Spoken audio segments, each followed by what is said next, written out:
Philippines, His Excellency Ferdinand R. Marcos Jr.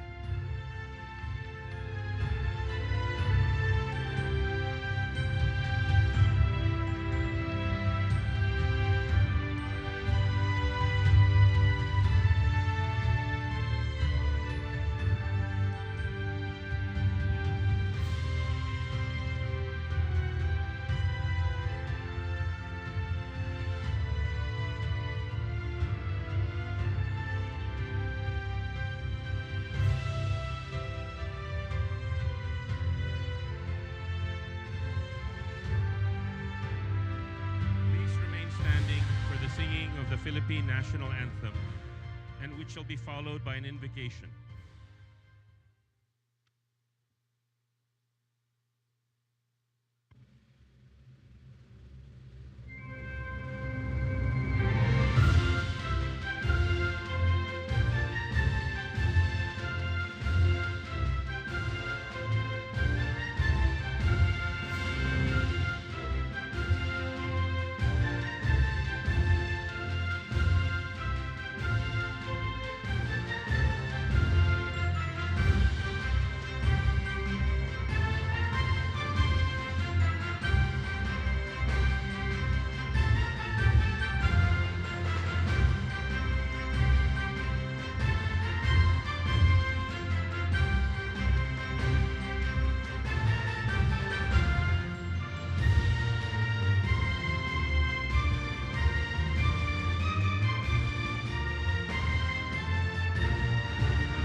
Remain standing for a brief invocation.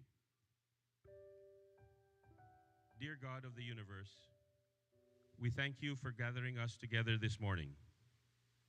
We thank you for the gift of our maritime resources, which have benefited mankind since the beginning of time. May we, as your stewards, continue to work for the protection of the seas and the preservation of life for all who traverse it. May the commerce that is generated bring about a fair and equal distribution of benefits to all. May our minds be filled with wisdom and our hearts with compassion as we continue to work for prosperity among nations. This we pray in your most holy name. Amen. You may now be seated. Good morning, ladies and gentlemen, and welcome to the Summit Conference, Shaping the Future of Shipping, Seafarer 2050. To formally begin our program, may we call on the International Chamber of Shipping Chairman, Emmanuel Grimaldi, to deliver his welcome remarks.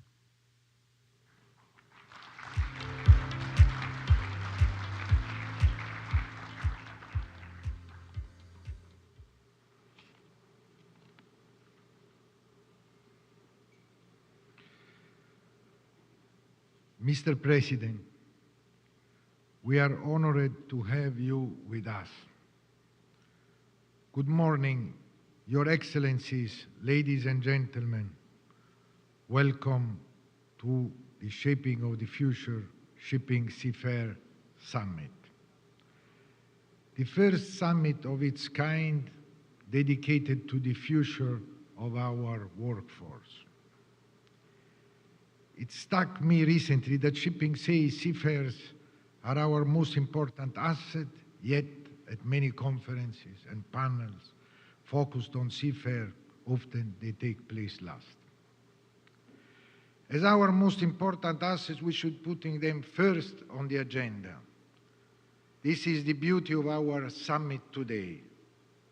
We are prioritizing seafarers through an entire summit, focusing on how we can build, nurture, and prepare our workforce for the changing landscape ahead.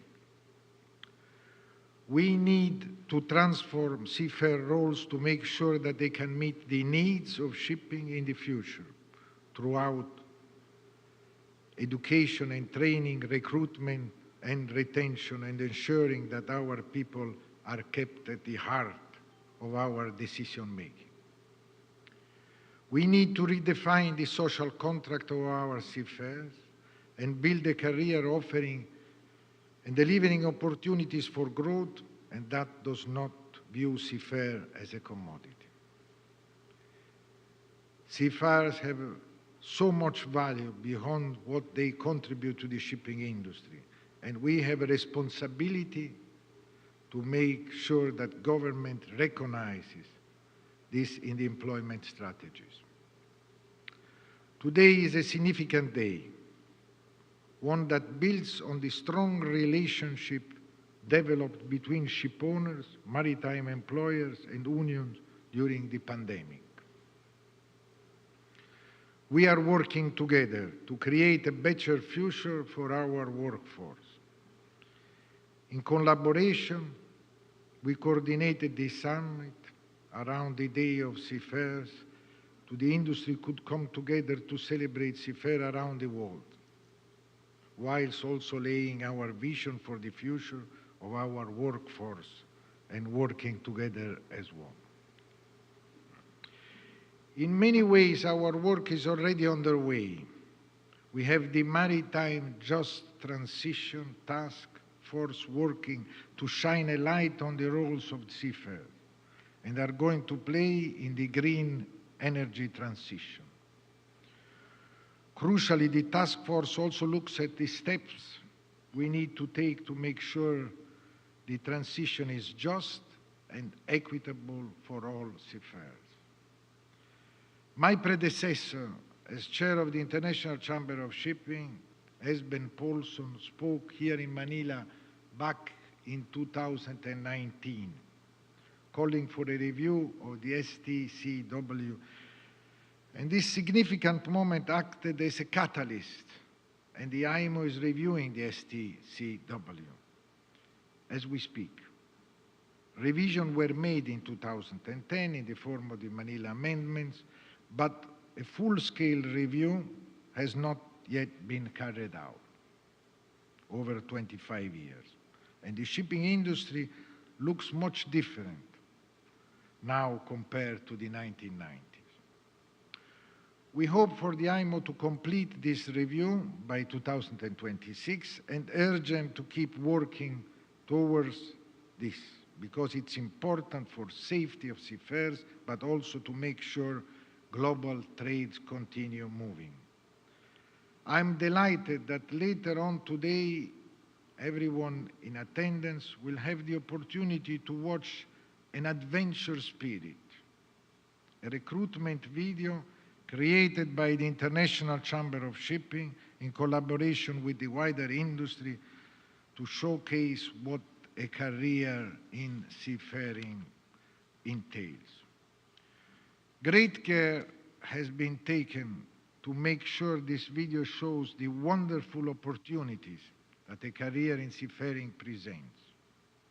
And it is very important to celebrate this in the opportune context of complex market and candidates. This video will be an important way of promoting seafaring to potential candidates. But it is you, the people in this room, who must actively engage with stakeholders after this meeting to promote our industry.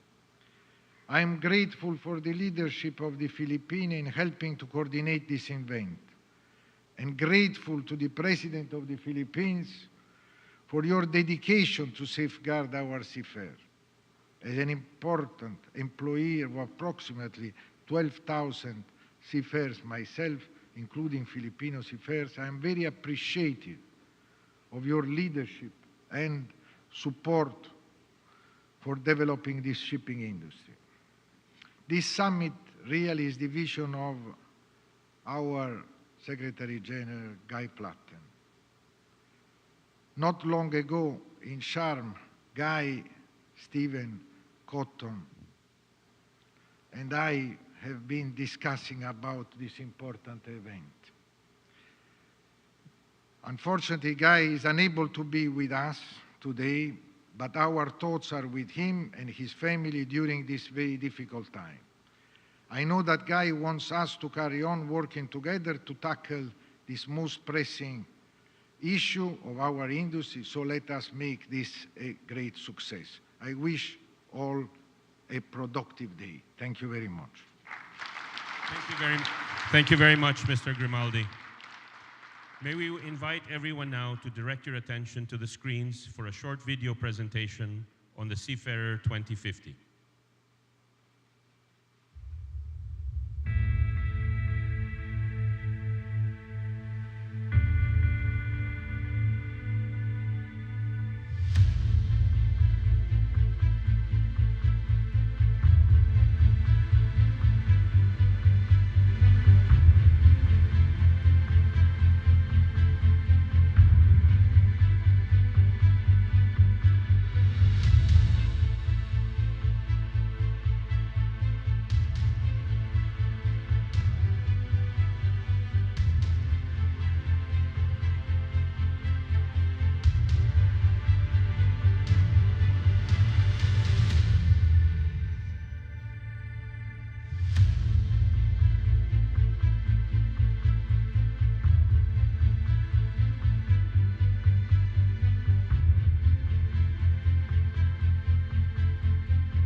Thank you very much.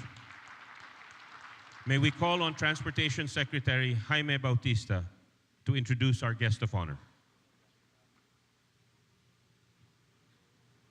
Ladies and gentlemen, the President of the Republic of the Philippines, His Excellency Ferdinand R. Marcos, Jr.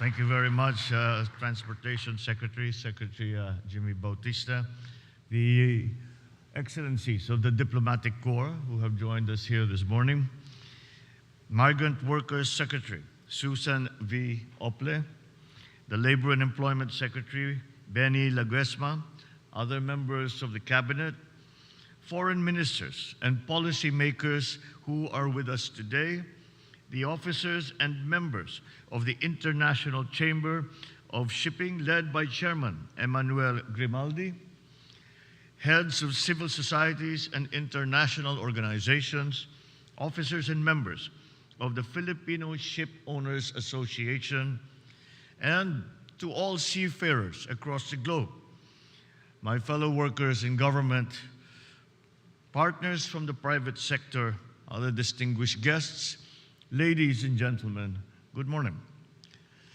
It's with some gratitude that I am here to join you and this International Chamber of Shipping and the Filipino Ship Owners Association, and I thank them for organizing this extremely important gathering.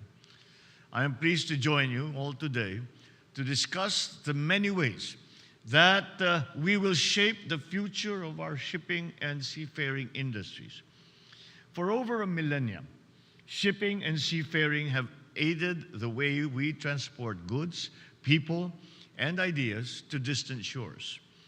It is through these maritime endeavors that our world has become smaller and more connected, creating the solid foundation of the globalized and interconnected world that we all live in today. Now we find ourselves at the turning point for this very crucial sector. In recent years, the entire transportation industry, including shipping, of course, is undergoing a huge transformation, marked by the coming of new and sustainable fuels, as well as the increasing deployment of digitalization and automation. To facilitate this shift, there is a need for the shipping industry to adapt and integrate new developments into their fleets, starting with the retooling of existing ships and the building of newer and more modern ships equipped with these new technologies. Of course, another central part of this change necessarily includes investing in a highly qualified and well-trained workforce that will build, maintain, and man these shipping vessels and sail towards other opportunities. This, along with many others, will be among the issues that we will be tackling in this gathering so that the future will be a smooth sailing for everyone. With all hands on deck, we must come together to envision and shape the future of the industry and global trade for the next 25 years. We can do this by identifying the skills required for the new generation of ships, discussing education and training requirements, and committing to a fair and just transition to build a future-ready and resilient shipping industry. Here in the Philippines, we are proud of our maritime heritage.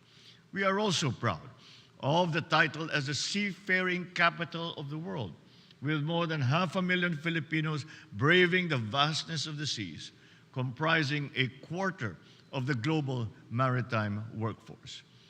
We are also grateful for the opportunities that our seafarers have created and are thankful for their wealth that they have brought home. I thus ensure everyone that this government will continue strengthening maritime-related policies and protecting our seafarers and their loved ones. As President, I reiterate my directive to the Maritime Industry Authority and the Commission on Higher Education to work closely with the shipping industry on the upskilling and reskilling of Filipino seafarers to prepare them for the shift of ocean-going vessels from using conventional fuel sources to green ammonia between 2030 to 2040. Moreover, I enjoin all national government agencies, multi-layered organizers, and private stakeholders to work together in identifying strategies to ensure the availability of skilled workers to fulfill the requirements of the shipping industry. This is expected to significantly increase by the year 2050. 2050 may sound distant for now, but in the language of the seas, it will arrive in almost a heartbeat.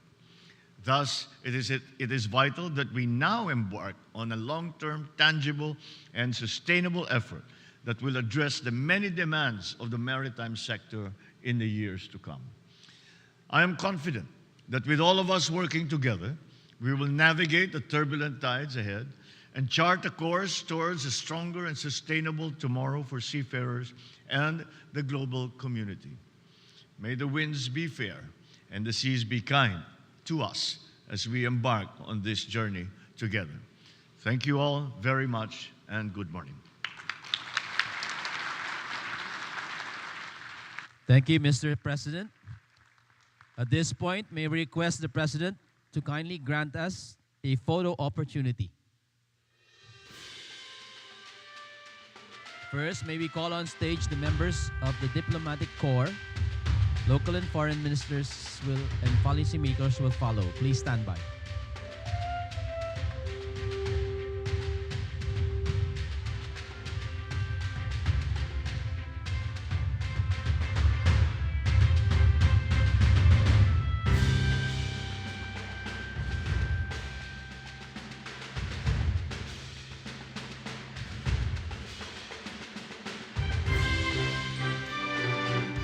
Members of the Diplomatic Corps, please come up on stage.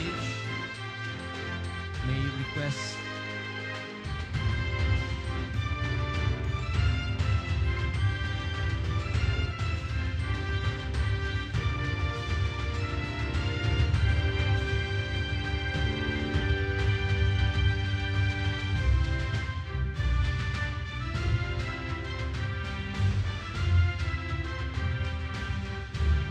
Ambassador Salinas, please.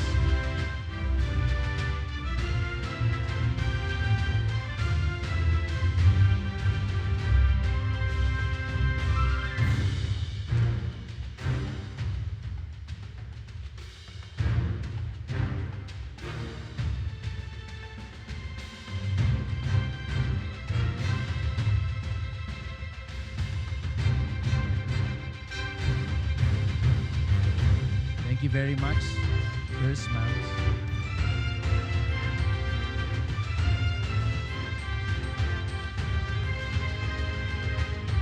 Thank you, members of this group. May I call on the next batch? The next group will be the local and foreign ministers and policymakers. Please come up on stage.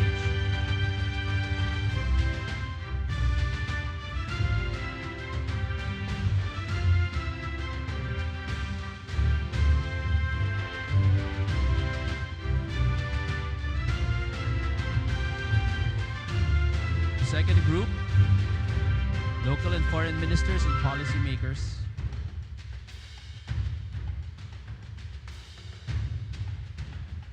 Please stand by.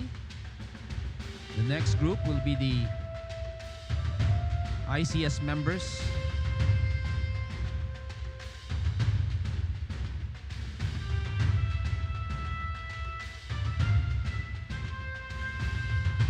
ICS board members, please stand by.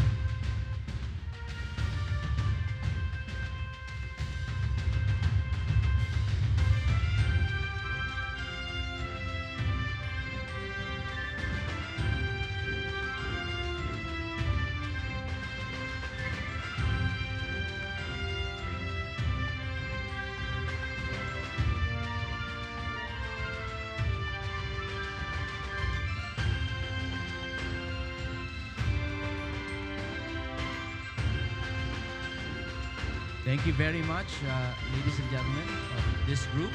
The next group will be members of the ICS board. ICS board members, please come up on stage.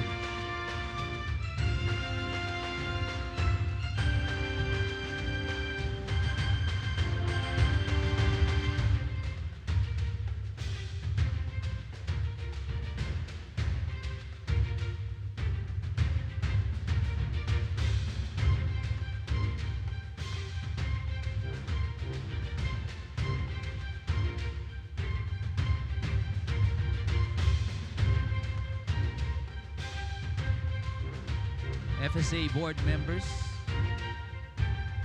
please stand by.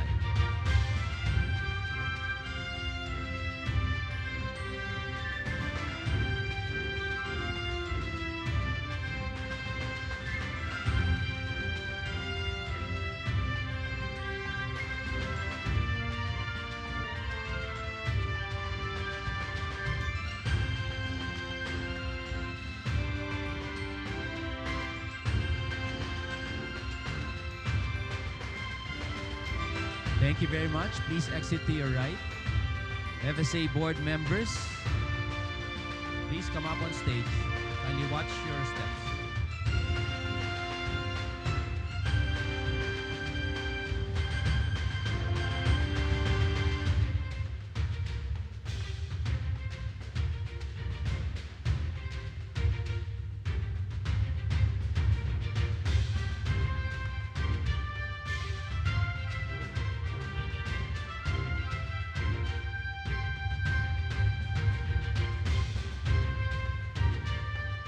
Heads of civil societies and international organizations, please stand by.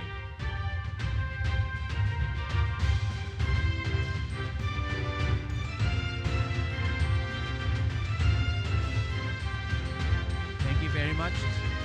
Please exit to your right. For the final group, may we request heads of civil societies and international organizations to please come on stage.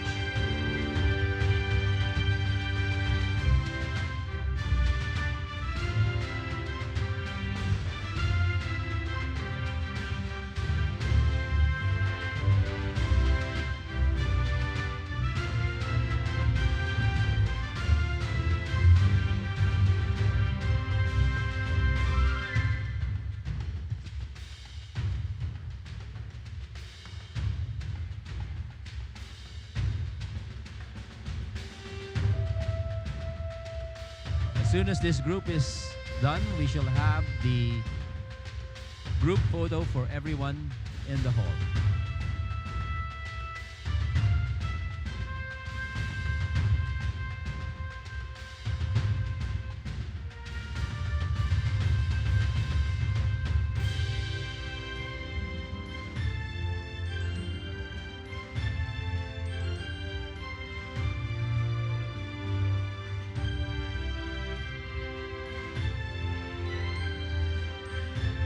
Thank you very much. Please exit to the right.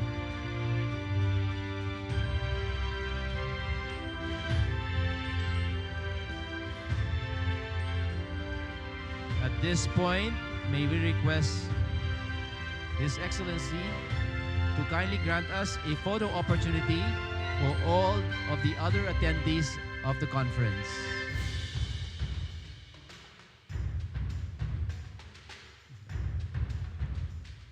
May we now invite the President and the rest of our stage party to please proceed downstage. The photographers and those covering the event could locate at the stage to capture the event.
May request members of the ICS Conference 2050 to please smile and give it your best shot once the President is in position. This is our attendance photo.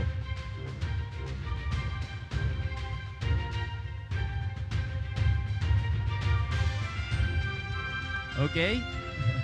Please face the camera, give it your best smile.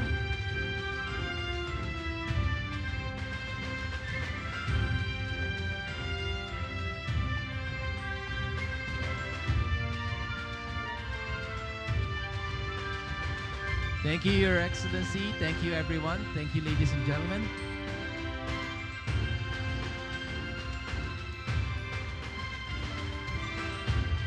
That photo opportunity concludes our program. Thank you very much to the President's Party.